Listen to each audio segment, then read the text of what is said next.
त्यो घोडामा जाँदैछु घोडा तेरो हो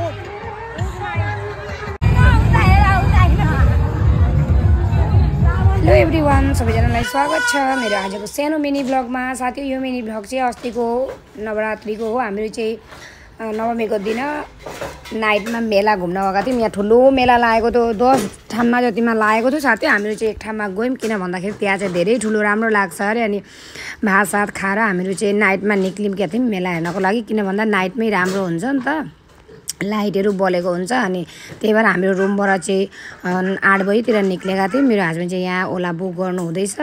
फाइनली हामीहरू चाहिँ अब यहाँ ब्याट्री रिक्सामा बसेर अलिकति अगाडि जाँदैछौँ, किन भन्दाखेरि चाहिँ ओला चाहिँ यहाँ हामीले बुक गरेर ठाउँमा आएन कि, त्यही भएर अलिकति हामीहरू चाहिँ जानु पर्यो ई रिक्सामा वहाँसम्म। त्यही भएर जाँदैछौँ राति। अनि यहाँको नाइटको भ्यू चाहिँ यस्तो राम्रो छ, बाटाको लाइट जलेर पुरा उज्यालो न उज्यालो भएर हेर्नु न, पुरा दिउँसो जस्तै लागेको मलाई त। अनि ई रिक्सामा चाहिँ राम्रो लाग्यो, हाँस्दै हाँस्दै गयौँ। मम्मी पनि उता बस्नुभएको थियो, पुरा एकदम झलमल लाइट बलेको थियो। अब मैले गाडीको चाहिँ बनाइनँ साथै। अनि फाइनली हामीहरू चाहिँ मेलामा आइपुग्यौँ, हेर्न सक्नुहुन्छ। यहाँ हामीहरू 2-3 वर्ष अगाडि पनि आएका थियौँ र यहाँ चाहिँ मेला यस्तो ठुलो राम्रो लाग्छ। हाम्रो बिल्डिङबाट बहुतजना मान्छे जान्छौँ भन्दै त, तर गएनन्। किन गएनन् म तपाईँहरूलाई भिडियोको एन्डमा भन्छु, तपाईँहरू एन्डसम्म बनेर बस्नु होला। अनि म चाहिँ मेलामा जाने बित्तिकै यस्तो मलाई खुसी लागेको, उज्यालो न उज्यालो सबैतिर एकदम राम्रो होइन। मेरो बाबुले पनि राम्ररी मेला देखोस् खेलोस् भनेर म चाहिँ गएँ, किन भन्दा उहाँ बच्चाहरूको लागि पनि धेरै सो आएको रहेछ।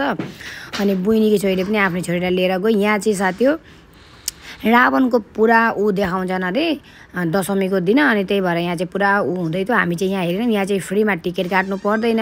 अनि यहाँ चाहिँ पुरा झुला, कस्तो क्वालिटीको झुला खेल्नुहुन्छ त्यस्तै ल्याएका थिएँ कि।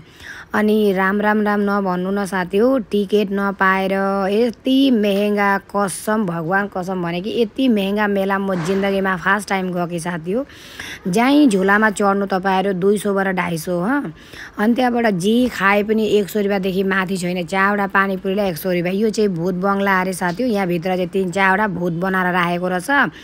अँधेरोमा एकातिरबाट जाने अर्कोतिरबाट आउने अरे। पानीमा गयो पैसो केही राम्रो लागेन, 2-3टा भूतले आएर यसरी छोए बोडीमा, त्यति नै हो। अनि त एउटा घुर्ने मेला चाहिँ यसमा चाहिँ मलाई दम धेरै खेल्न मन लागेको थियो, त्यही भएर मैले चाहिँ यहाँ टिकट काट्न गएको कि। यहाँ चाहिँ विश्व रेकर्ड नै भएको थियो साथी हो, कसैको नेटै चलेको थिएन।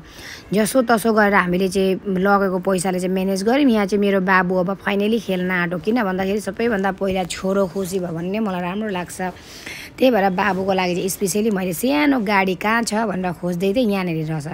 अनि आयुषी पनि साथमा थिए, डर भएन नि त, त्यही भएर बाबुलाई मजाले धडै भनेर आयुषीलाई कति गाली गरेँ मैले। अनि बाबुलाई राम्ररी धडी। अब भाइ पनि यस्तो बदमास, हेर्नु न, धड्नै दिँदैन, एक्लै बस्छु भन्छ।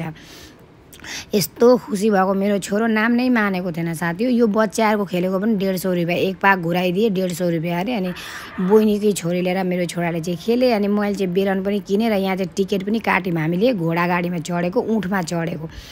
ऊँटले चाहिँ पुरा मेला एक पाक घुराइदियो साथी हो। 2 जनाको 300 लियो। अनि हामी चाहिँ फाइनली यहाँ ऊँटमा चढेर सबै मेला राउन्ड गर्दैछौँ, किन भन्दाखेरि चाहिँ के अरे यहाँ ऊँटमा चढ्यो भने चाहिँ पुरा मेला राम्रै देखिँदो रहेछ कि। अनि त्यहाँबाट 150 रुपियाँमा हामीले राम्रोसँगले मेला यो के अरे ऊँटमा चाहिँ चढ्यौँ। 2 जनाको बुढाबुढीको 300, बाबुको चाहिँ लिएनन्। अनि दिदी चाहिँ खाउँ गर्छ, जहाँ हिँड्दा पनि तपाईँलाई थाहा नै छ होइन। त्यही भएर हेर्नु कति हेल्दी छ दिदी। अनि यहाँ गएर दिदीले सोधेको त टोकन लिनुपर्छ अरे।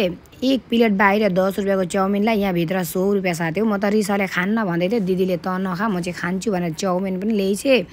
अनि डोसा यहाँको फेभरेट हो, त्यही भनेर डोसा पनि ल्याइ दिदीले। अनि त्यहाँबाट हामीले चाहिँ पानी बोतल पनि बाहिर 20 रुपिसको पानी बोतललाई भित्र 50 रुपिस। के गर्नु, पिरो भएर कस्तो भएको त खानै पर्यो।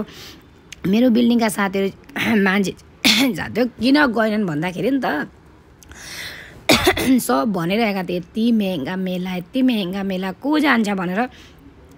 यो आइसक्रिमलाई हेर्नु न, बाहिर यसलाई 20 रुपियाँ लिन्छ, भित्र 100 रुपियाँ मेला भनेर। राम म त छक्कै परेँ कि।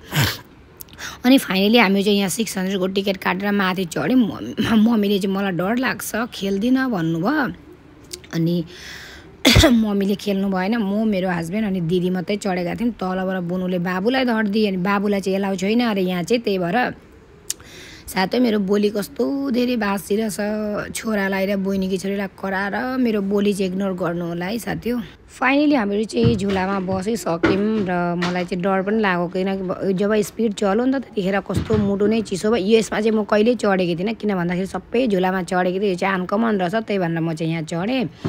3 जनाको 600 टिकट, त्यही पनि कस्तो गरेर भेटिएको टिकट। अनि फाइनली म र मेरो बाबु चाहिँ एउटा ट्रेनमा आयौँ। उता पछाडि चाहिँ ऊ आयुषी हाई भन्दै चाहिँ आयुषी र मम्मी बस्नुभयो। अनि म र बाबु चाहिँ यहाँ दिदीहरू चाहिँ पुरा यस्तो डेन्जर जग्गामा खेले दिदीहरूले मेरो साथै त्यहाँ चाहिँ म चढिनँ। बाबु जहीँ पनि चढ्छ साथीहरू नाम नै मान्दैन, रोएर यस्तो खुसी हुन्छ नि। त्यही भएर पनि म लिएर जान्छु बाबुलाई, उसलाई राम्रो लागोस् भनेर होइन। नयाँ लुगा लाएर एकदम अगाडि हेर्नु न कसरी हिँड्छ मेला जाने भन्दा। आयुषी पुरा खुसी लाग्यो भनेर चिच्याएर आयुषी पनि नाम नै मानेको थिएन। 5-6 पाक घुमाइदिएर नमाइदिइहाल्यो। अनि दिदीले र बहिनीले चाहिँ यहाँ मजाले खेल्यो। उहाँ रातो टी सर्टमा हेर्नु दिदी र बहिनी त पुरा बिहोस भयो अरे डराएर, किन भन्दा यो अलिक डेन्जरै थियो नि त। अनि माथिबाट तल लाँदा यसमा चाहिँ सबैको साथै गयो अरे कि। अनि त्यही भएर म चाहिँ धन्न गइनँ रहेछु।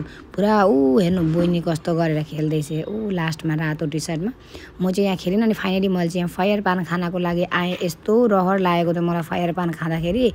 अनि डर पनि लागेको थियो मुखै जल्ने हो कि भनेर। आज म जलेँ, मेरो ओठ गयो भनेर सोचिरहेको थिएँ।